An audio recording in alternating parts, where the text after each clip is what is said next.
کہ جس وقت یہ فیصلہ ہوا تو فیصلے کا عنوان یہی تھا کہ منکر ختم نبوت، منکرین ختم نبوت کو غیر مسلم قرار دے دیا گیا.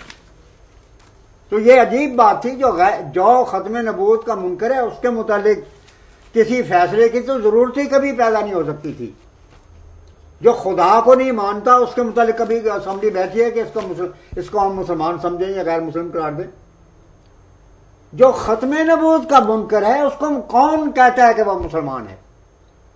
تو پہلے سے فرض کر لیا گیا اس ماحول کے روشنی میں جو ماحول کے قرارداد مکہ سے شروع ہوئی ہے، اور یہ پیشگوئی میں موجود ہے. بحار الانوار میں علامہ باقر مجلسی نے کہا ہے کہ جب مہدی آئے گا تو سب سے پہلے مخالفت کرنے والے مکے کے لوگ ہوں گے. یہ پیشگوئی موجود ہے اس میں. یہ تو سوال ہی پیدا نہیں ہوتا کہ کوئی منکر ختم نبوت ہو اور اس کے متعلق کوئی دنیا کی مسلمان حکومت کروڑوں روپے خرچ کرے اسمبلی کے. اب یہ اگر آپ دیکھیں کتنا بجٹ صرف ہوا ہے. رابر کے احمدیوں کی جائیدادیں کروڑوں تباہ ہوئی، خربوں روپے پاکستان کے تباہ کیے گئے. اسمبلی میں جانے والے علماء کے لیے خزانے روزانہ کے جو جاتے تھے، عیش بھی کرتے تھے، رہائش کے سامان گورنمنٹ کی طرف سے ہوتے تھے. پھر جو اس کے اوپر خرچ کیا گیا خربوں رقم تھی جو کہ عوام کے سے لیے ہوئے یا سعودی عرب سے لیے ہوئے خزانے سے بے درے خرچ کی گئی، اور خرچ کی گئی تحفظ ختم نبوت کے لیے. اور رابر کمیٹی اس لیے بنائی گئی کہ یہ فیصلہ کریں کہ ختم نبوت کا منکر اس کو سزا کیا ملنی چاہیے. حالانکہ آپ سوچیں اور غور کریں کہ یہ تو ایک فیصلہ شدہ چیز تھی. اصل چیز تو یہ ہونی چاہیے تھی کہ یہ معلوم کیا جائے کہ آیا جماعت احمدیہ ختم نبوت کے منکر ہے یا منکر نہیں ہے. بنیادی چیز تو یہ تھی. ایک جماعت پہلے دن سے کہہ رہی ہے ہم تو رکھتے ہیں مسلمانوں کا دین، دل سے ہیں خدا میں ختم المرسلین.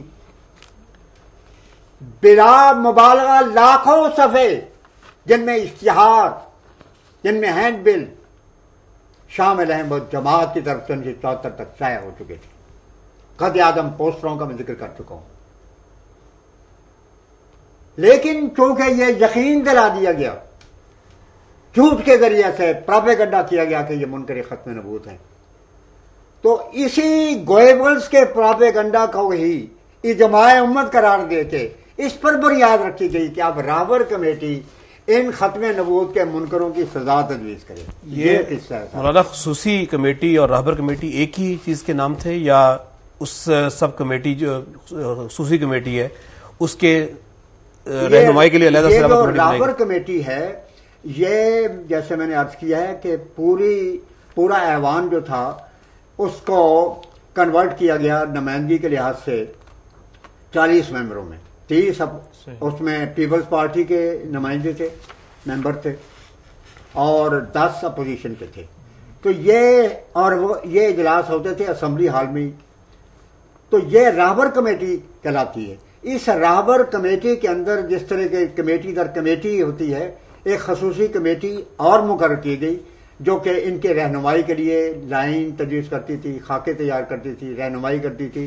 اور اس میں ہی پیرزادہ عبدالحفیظ تھے، مفتی محمود صاحب تھے، اور اسی طرح میں نے نام آپ کو سارے نورانی صاحب. اور تو اس واسطے یہ اس خصوصی کمیٹی کا وہ حصہ جو کہ جس کی طرف سے قرارداد پیش کی گئی، وہ ان سب نے جس رابر کمیٹی کے اجلاس مکمل ہو گئے تو اس خصوصی کمیٹی نے وہ قرارداد جو تھی اس وقت ایوان کے سامنے پیش کی.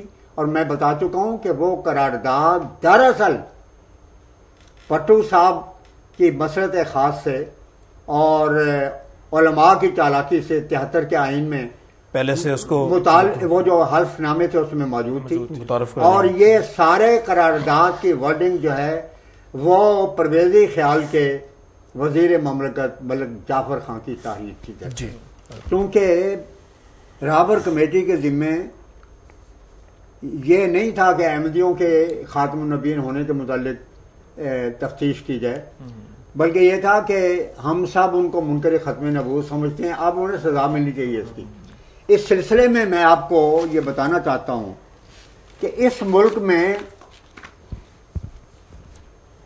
لاکھوں کی تعداد میں اس وقت بھی عیسائی موجود تھے، کیتھولک، پروٹسٹنٹ، اس کے علاوہ اور مختلف مشنوں کے۔ آپ اگر دیکھیں کہ عیسائیت، تمام دنیا کی عیسائیت، جس میں کیتھولسزم بھی اور پروٹسٹنٹ بھی، یہوہ وٹنس والے بھی شامل ہیں، وہ تمام کے تمام آخری نبی حضرت عیسیٰ کو تسلیم کرتے ہیں، اور وہ سمجھتے ہیں اور اس خیال کے مطابق کہ کوئی شخص مسلمان نہ ہو جائے، انجیلوں میں پولوس کے ذریعے سے یہ ورشن بھی بنا کے شامل کی گئی ہے کہ جھوٹے نبیوں سے خبردار رہو، یہ بھیجیے ہیں تمہیں کھا جائیں گے۔ یہ اس لیے کیا گیا کہ کوئی شخص مسیح کے بعد کسی اور کی نبوت پر ایمان نہ لا سکے۔ لیکن آپ یہ دیکھیں، یہ معاوض ختم نبوت والوں کا یہ کارنامہ تعوض ختم نبوت کے لیے کہ یہ الفاظ اسلام کے بدترین دشمنوں نے، عیسائیوں نے بائبل میں اس لیے شامل کیے، یعنی نیو ٹیسٹمنٹ میں، تاکہ کوئی شخص اس پیش گوئی کے بعد عیسائیوں میں سے اسلام کے دائرے میں داخل نہ ہو، کیونکہ اب آخری آنے والا تو حضرت عیسیٰ ہیں۔ اب جو آئے گا وہ اس کے لحاظ سے وہ بھیڑیے ہوگا اور وہ جھوٹا ہوگا۔ لیکن ان لوگوں نے اس عبارت کو جو بائبل میں موجود ہے، تعوض ختم نبوت والوں نے پوسٹر شائع کیے، میرے پاس موجود ہیں وہ، اور اس پوسٹر میں یہ ساری عبارت لکھی اور اوپر لکھا کہ حضرت خلیفہ اول ابو بکر صدیق کا ارشاد، اور اس کے بعد نیو ٹیسٹمنٹ کی یہ عبارت جو حضرت کے مخالف پادریوں نے شامل کی وہ شامل کی، اور نیچے لکھا شائع کردہ مجلس تعوض ختم نبوت۔ تو اصل ختم نبوت کے منکر کہ جنہوں نے 14 صدیوں سے اسلام کے خلاف تاریخ اٹھائی ہے، یہ میرے پاس اس وقت 1900 کے پمفلٹ ہیں جو لدھیانے سے شائع ہوئے، مسیح یا محمد، یہ اس کا نام ہے، اس کو پڑھیں تو آپ کو معلوم ہوگا کہ اس میں ثابت کیا گیا ہے کہ خاتم النبیین حقیقی معنوں میں جیزس کرائسٹ۔ یہ تو انگریز کے زمانے کی بات ہے، یہ خاتم النبیین رسالہ انارکلی سے، لاہور سے چھپا ہے، پادری بوٹا مل اس کے لکھنے والے ہیں، لاکھوں کی تعداد میں چھپا، گو ایک وقت میں آ کے تو اس کو بین کیا گیا، مگر جب بین کیا جاتا ہے تو یہ اس کے معنی یہ ہوتے ہیں اس کا اور زیادہ چوٹ ملتی ہے۔ اس رسالے میں کھلے لفظوں میں بتایا گیا ہے کہ یہ جھوٹ ہے کہ حضرت کو جو لوگ کہتے ہیں خاتم النبیین ہیں، وہ تو ان کی تو کوئی حیثیت نہیں ہے۔ اصل خاتم النبیین جو کہ خدا کے بیٹے بھی ہیں وہ حضرت جیسس کرائسٹ ہیں جناب۔ تو اصل منکرین ختم نبوت تو یہ تھے جن کے متعلق اسمبلی میں فیصلہ ہونا چاہیے تھا، مگر یہ ساری سازش، کیونکہ اس کے پیچھے عیسائی شامل تھے، ان کی پشپرائی تھی، ان کی سکیم تھی، ان کی پلاننگ تھی، اس لیے آپ حیران ہوں گے کہ یہاں بھی 53 میں بھی اور 74 میں بھی عیسائی مشنوں نے، صوبہ خان اور دوسرے بڑے بڑے لیڈروں نے یہ اعلان کیا کہ ہم تعوض ختم نبوت میں اس موجودہ تحریک میں مرزائیوں کے خلاف ہیں اور مجلس آرار کے ساتھ ہیں۔ صحیح، کتنی حیران کن بات تھی۔